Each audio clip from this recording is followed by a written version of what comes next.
យើងរស់នៅក្នុងពិភពលោកមួយដែលឲ្យតម្លៃលទ្ធផលត្រឹមតែសម្បកក្រៅ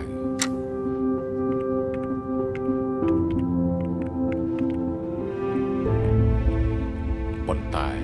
នៅពីក្រោយលទ្ធផលនីមួយៗតែងតែមានការខិតខំប្រឹងប្រែងពីបុគ្គលដែលស្ងប់ស្ងាត់មិនដែលទាមទារការចាប់អារម្មណ៍ពីអ្នកដទៃ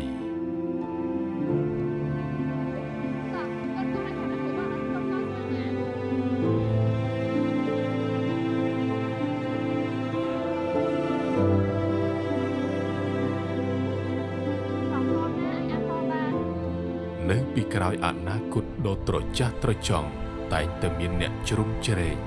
លះបង់ដោយភាពទទួលខុសត្រូវ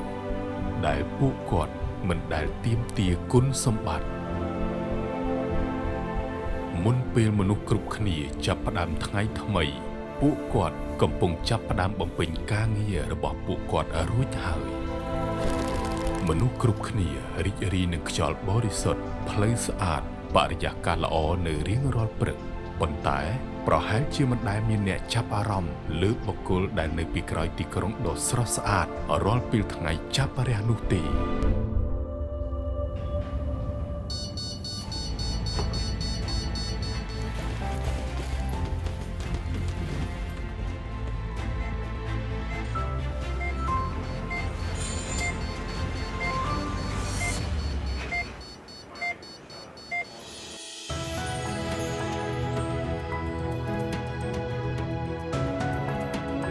នៅពីក្រោយក្តីសង្ឃឹមថ្មីមួយតែងតែមានការយកចិត្តទុកដាក់និងអត់ធ្មត់ដែលកើតចេញពីក្រអៅបេះដូងដ៏បរិសុទ្ធតម្លៃពិតវាមិនមែនស្ថិតនៅលើអ្វីត្រឹមមើលឃើញនោះទេតែវាកំណត់នៅក្នុងដំណក់ញើសហូរស្រស់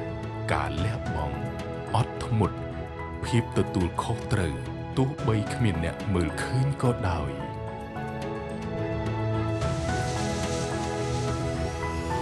ប្រៀបដូចជាម្សៅបៀកជញ្ជាំង Kemstar ដែលនៅពីក្រោយផ្ទៃជញ្ជាំងភ្លឺរលោងស្អាត